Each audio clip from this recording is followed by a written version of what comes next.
राजनीति अपनी जगह है, लेकिन कोरोना से मुकाबला अपनी जगह। और 3 मई तक के लॉकडाउन की अगर बात है तो उससे आगे बढ़ना चाहिए या नहीं बढ़ना चाहिए, बहुत हद तक निर्भर करेगा कि राज्यों को क्या, उनकी अपनी क्या समीक्षा है मौजूदा हालात पर।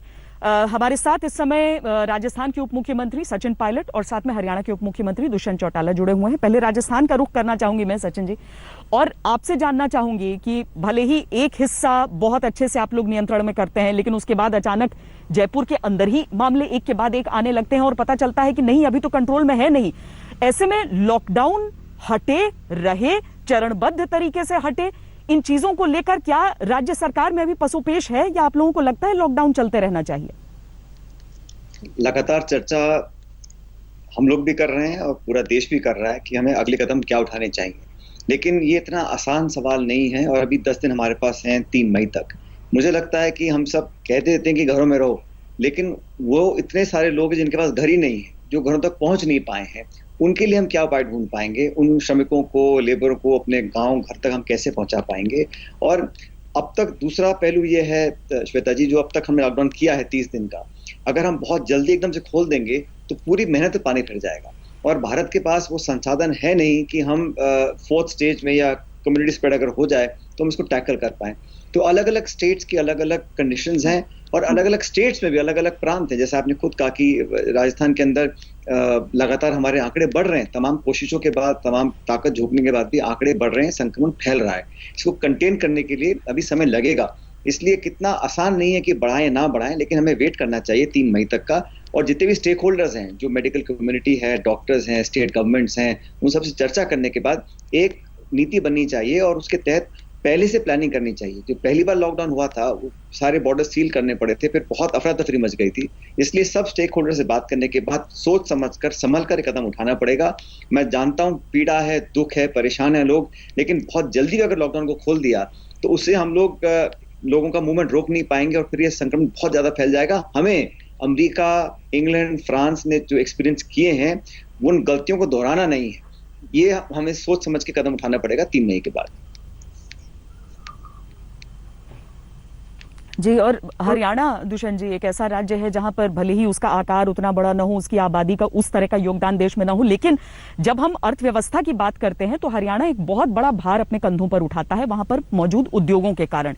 अभी कुछ ढिलाई की बात हुई थी कि आप 25% स्टाफ के साथ काम चला सकते हैं, थोड़ी, लेकिन कड़ाई काफी थी उस पर। हरियाणा को लेकर लॉकडाउन के संदर्भ में आप आगे का रास्ता कैसा देख रहे हैं?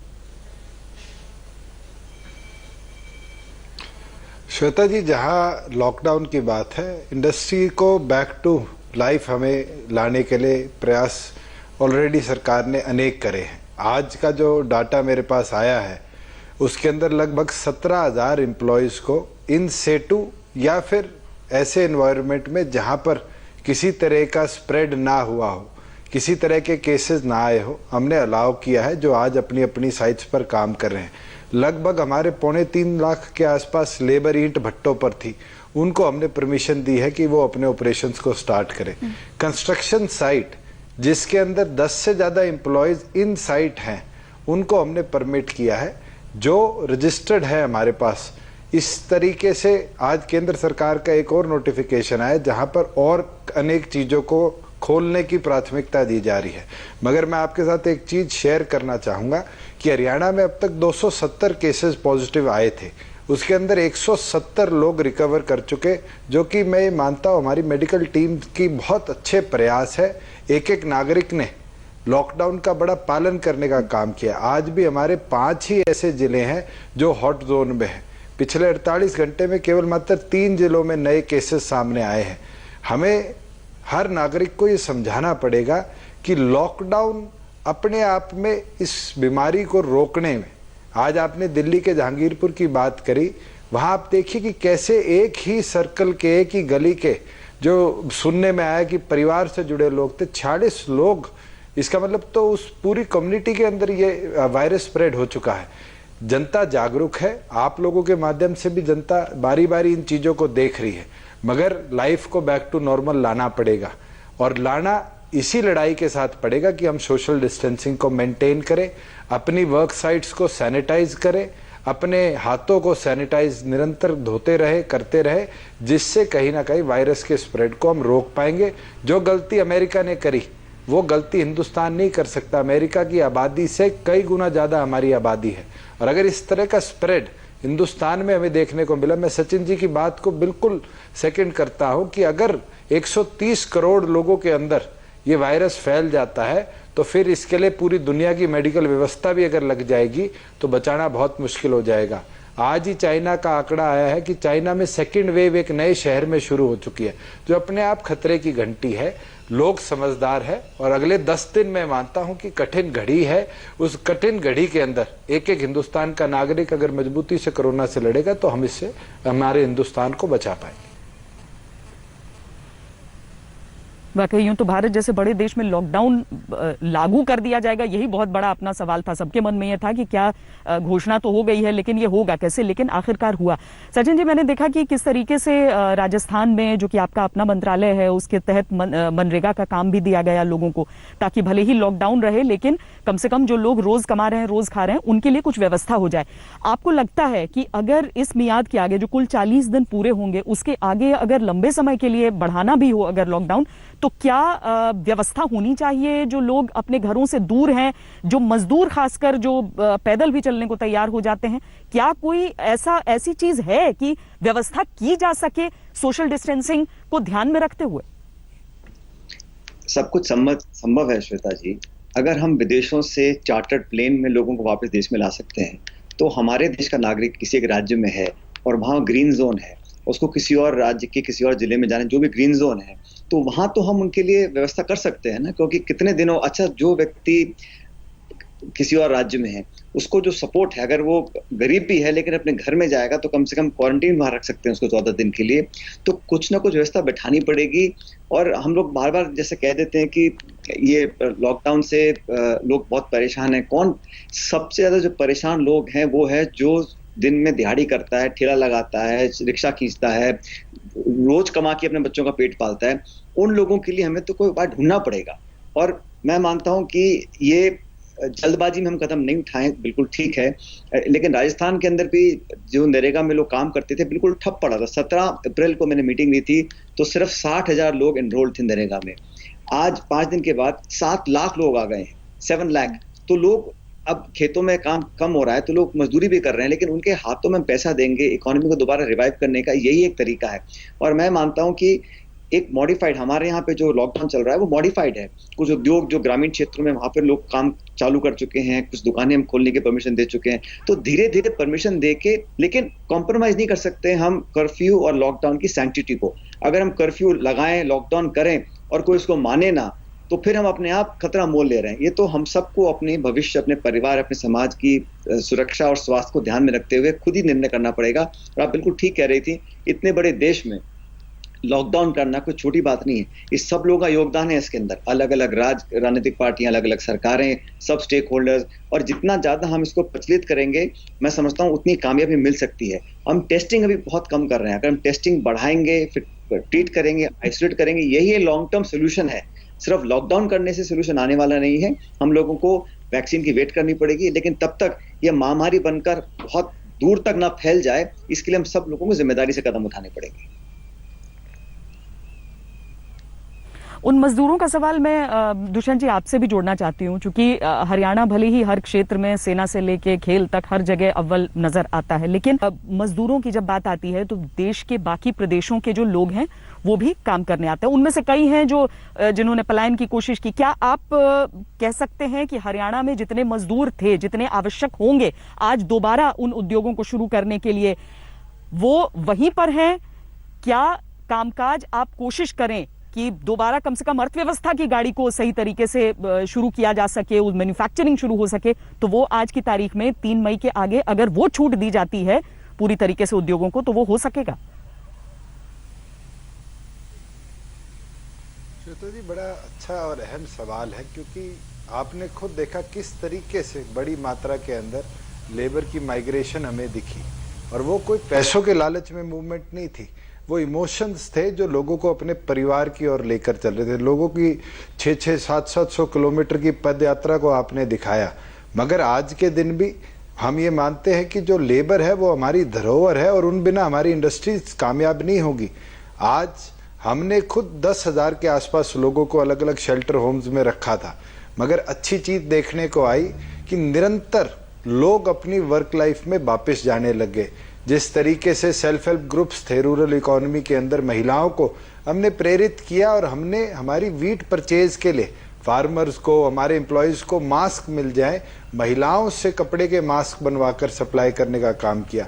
उसी तरीके से जैसे मनरेगा की बात कर रहे थे आप, मनरेगा के अंदर हमने पशुओं के शेल्टर, जो काउ शेल्टर होते हैं, इस तरीके से मनरेगा एम्प्लॉयज़ को इन्वॉल्व किया कि अपने गाँव में वो इस तरह की एक्टिविटी शुरू करे कि वो व्यस्त रहे। और जो इंडस्ट्रियल लेबर है अधिकतम उन्हीं बड़े शहरों के अंदर रुकी हुई थी। और अच्छी चीज़ है जिस तरह का मैंने रिस्पांस लिया गुड़गांव की इंडस्ट्री का, लगभग तमाम इंडस्ट्री के पास आज के दिन भी 70-80% तक लेबर अपने अपने डिस्ट्रिक्ट हेडक्वार्टर्स में बैठी है। और मुझे पूरी उम्मीद है जो फेस्ड मैनर में जैसे इन सेटू को 50% और 33% नॉन ट्रांसपोर्ट एम्प्लॉयज़ को कर रहे हैं, हमने अलाउ किया है, इंडस्ट्री चलने लगी है। अगर 13,000 एम्प्लॉयज़ आज आए हैं अपने वर्क प्लेस के अंदर, तो अपने आप में दर्शाता है कि वो उत्साहित है इकोनॉमी को रिवाइव करने में। मगर ये केवल मात्र हरियाणा या राजस्थान या नॉर्थ इंडिया की बात नहीं है, ये पूरी दुनिया के आगे एक चैलेंज सामने आएगा कि वर्क लाइफ को बैक टू नॉर्मल कैसे लाया जाए। और मुझे पूरी उम्मीद है कि 3 तारीख के बाद देश के अंदर जो ढील दी जाएगी उसके अंदर कहीं ना कहीं वर्क लाइफ जो इंडस्ट्री की है उसको हम सामान्य ढंग से आगे ले जा पाएंगे। सचिन जी, बड़ा मुश्किल होता है जान और जहान का संतुलन। और प्रधानमंत्री ने भी अपनी तरफ से, जब पिछली बार मुख्यमंत्रियों के साथ बैठक हुई थी उसके बाद उन्होंने कहा था कि ये इस बैलेंस को बनाने में ही कोरोना के खिलाफ असली जंग हम जीत सकते हैं। अगर आपको सजेशन देने हो, आपको सुझाव देने हो कि देश दोबारा कैसे, चूंकि कम से कम तो सितंबर तक हमें वैक्सीन के इंतजार में रहना होगा, और वो भी अगर वो जो इस समय ट्रायल्स जो आज से शुरू हुए हैं वो सफल हो जाते हैं तो कम से कम सितंबर तक का समय निकालना होगा। तो उसमें किस तरह से बैलेंस बनना चाहिए? मुझे तो लगता है कि हमारा जीवन, हमारी जीवन शैली अब परिवर्तित हो गई है और परिवर्तित रहेगी एक लंबे समय तक। लेकिन सरकार चाहे किसी पार्टी की भी हो, जो आज सबसे वंचित है, सबसे गरीब तबका जो हमारे देश में है, हमें सबसे बड़ी प्रायोरिटी उनको रखना पड़ेगा। तो हमारे जो देश भर में अनाज के भंडार हैं वो हमें खोलने पड़ेंगे गरीबों के लिए, उन लोगों के लिए जो 2 जून की रोटी अपने आप नहीं खरीद सकते हैं, तो उपलब्ध नहीं करा सकते हैं, उनके खातों में पैसा डालना पड़ेगा। और अभी टेक्नोलॉजी हमारे पास है, इतना बड़ा देश हमारा, इतनी बड़ी अर्थव्यवस्था है, तो जो बिल्कुल निर्धन है, गरीब है, जिनके पास कुछ भी नहीं है, उन लोगों को हम खाना और पैसा नहीं देंगे तो हम आगे इस लॉकडाउन को कामयाब नहीं कर सकते हैं। अगर लोग असंतुष्ट रहेंगे, बहुत ज़्यादा आक्रोशित हो जाएंगे, और मुझे लगता है कि ये संतोष का भी बांध टूट सकता है। इसलिए जो हमारे देश की जो बहुत बड़ा तबका है जो आज इस कगार पे खड़ा है, उनके पास ना तो साधन है, ना रिसोर्सेज है, ना पैसा है, ना खाने की सामग्री है, उन लोगों तक सामान पहुंचाना, उन लोगों तक पैसा पहुंचाना पहली प्राथमिकता होनी चाहिए। दूसरा, जो अर्थव्यवस्था से जुड़े हुए लोग हैं, अब ऐसे बहुत से उद्योग हैं जो घरों से काम कर सकते हैं, फाइनेंशियल सर्विसेज हैं, बाकी चीजें हैं, उनको स्टार्ट करना पड़ेगा। और लोगों को ये लगना चाहिए कि हम लगातार कामयाब भी हो रहे हैं, इसलिए हम लोगों को टेस्टिंग बढ़ानी पड़ेगी। अभी तक हम लोग जो टेस्ट कर रहे हैं, मैं समझता हूँ नाकाफी है हमारे जैसे देश के लिए। टेस्ट में रिजल्ट आएंगे, कुछ पॉजिटिव भी आएंगे, लेकिन लोग ठीक भी होते हैं। बहुत कम परसेंटेज लोग ऐसे हैं जो उसका शिकार होते हैं, इसलिए घबराने की जरूरत इसमें नहीं है। लेकिन लोगों से ट्रांसपेरेंटली लगातार संवाद हो, सरकार असलियत बताती रहे, उन तक खाना पैसा पहुंचाए, और अलग अलग राज्यों की जो परिस्थितियां हैं उसके अनुरूप उनसे विचार विमर्श करने के बाद अपनी जो 3 तारीख के बाद की कार्य योजना है उसका खुलासा करें। लेकिन आज करना चाहिए। 3 तारीख को जो हम करेंगे उसको 2 मई को हम निर्णय लेंगे तो तैयारियां नहीं हो पाएंगी। इसलिए समय रहते ही योजना बनाएं और सब लोगों से खुले मन से बात करें। कौन टीएमसी है, कौन जेडी है, कौन कांग्रेस है, कौन भी, ये बात की बातें हैं। आज हमें जनता की फिक्र करनी है और नागरिक सुरक्षित कैसे रह सकते हैं। ये जो स्थान के जो हिंदुस्तानी जनता रहती है राज्यों के अंदर है ना, गांवों में, शहरों में, तो स्टेट्स टैकल कर रही है इस सारे कोरोना वायरस को, तो उनको ताकत, संसाधन, पैसा, मेडिकल इक्विपमेंट संतोषजनक तरीके से पहुंचाना चाहिए, बिना पक्षपात के, बिना भेदभाव के। हालांकि दुष्यंत जी, सरकार की तरफ से ये कहा गया है कि लोगों को पैसे ट्रांसफर किए गए हैं अलग अलग, चाहे किसान निधि योजना हो या बाकी के तहत किस तरीके से लोगों को ट्रांसफर किया गया। कई राज्यों से भी हमने सुना है कि उनकी तरफ से भी यह दावा है कि लोगों तक पैसे पहुंचाए गए हैं।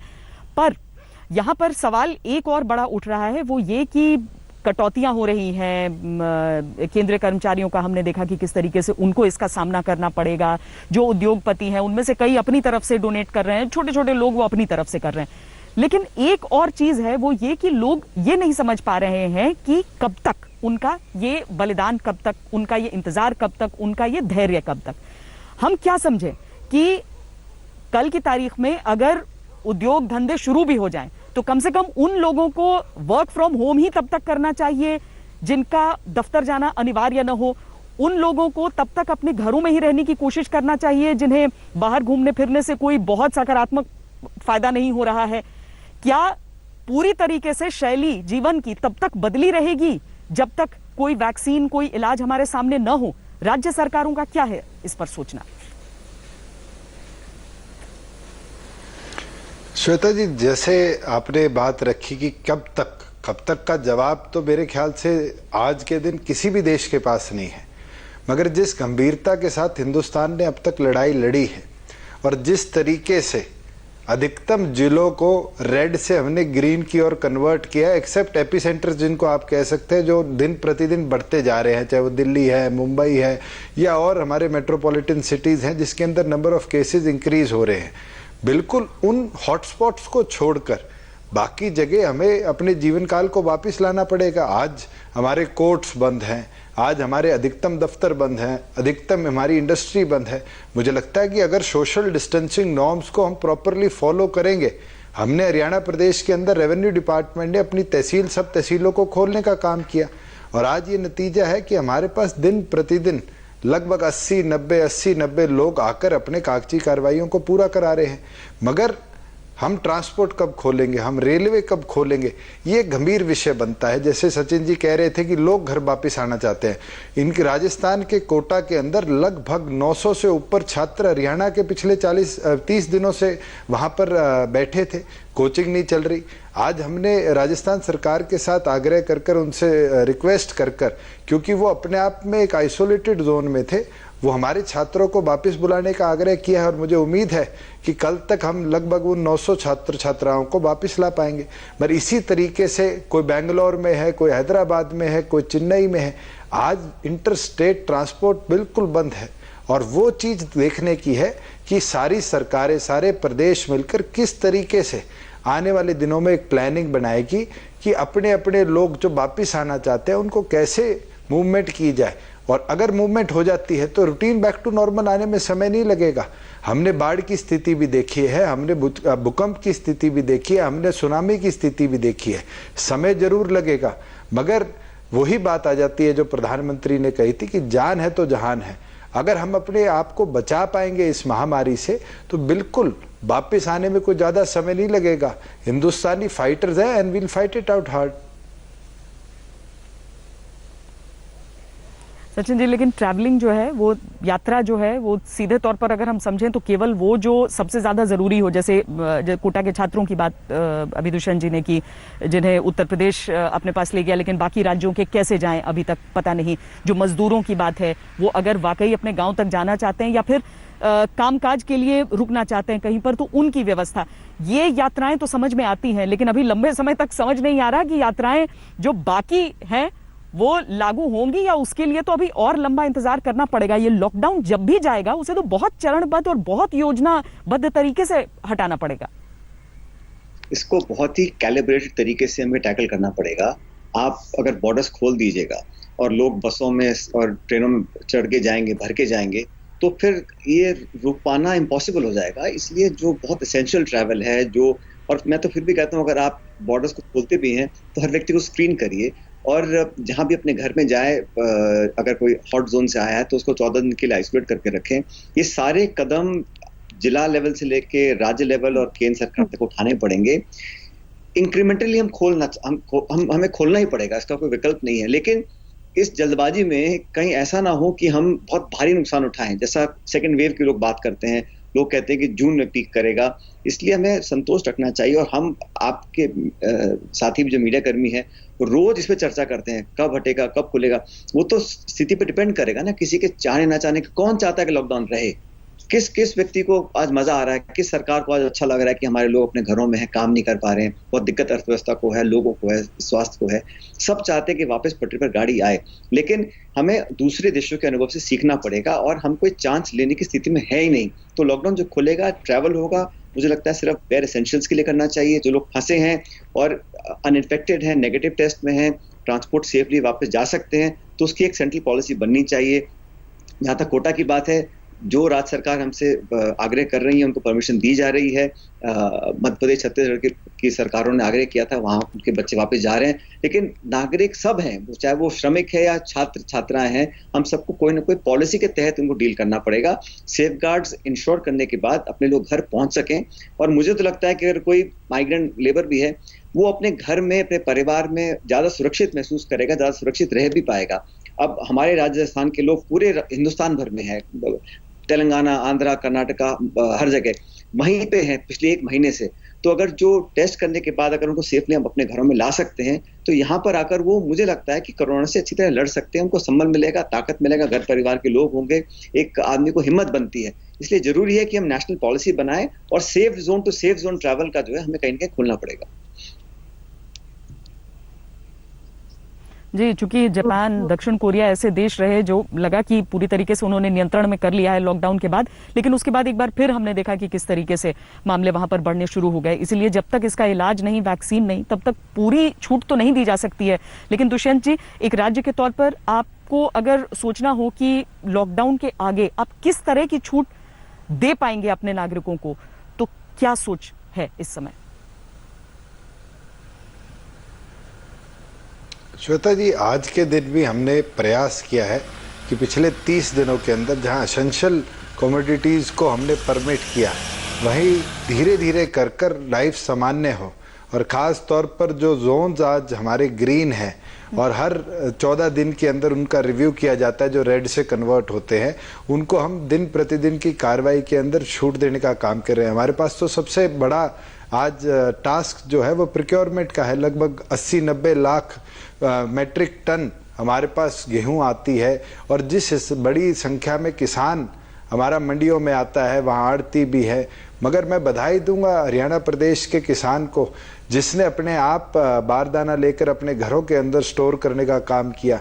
जिस तरीके से हमने पिछली बार 477 मंडियां थी, उसको बढ़ाकर आज लगभग 1500 के आसपास मंडियों पे पहुंचाया, और आड़ती भाई भी जाकर रूरल एरियाज के अंदर प्रोक्योरमेंट कर रहे हैं। ऑल्टरनेट तरीके बनाने पड़ेंगे, हमें रास्ते निकालने पड़ेंगे कि किस तरीके से हम ऑल्टरनेट वेज के माध्यम से अपनी इंडस्ट्री को भी, अपने वर्क प्लेस को, खास तौर पर ई टीचिंग एक ऐसा ऑप्शन आज उपलब्ध है जहां आप बच्चों को शिक्षा घर बैठे भी उपलब्ध करा सकते हैं।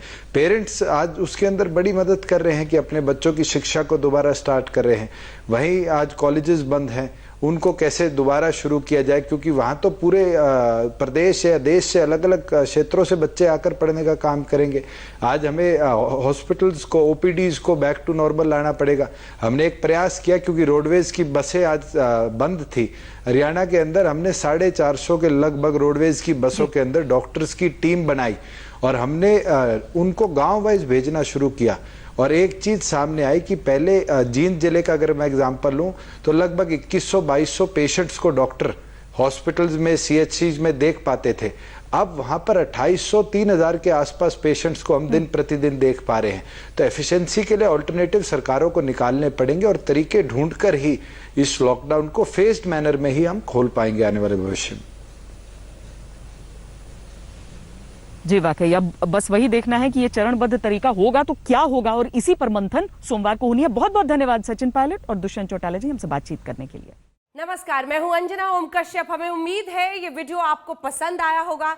लेटेस्ट खबरों के लिए यूं ही देखते रहिए आज तक, और इस वीडियो के पसंद आने पर लाइक, शेयर एंड सब्सक्राइब करना ना भूलें।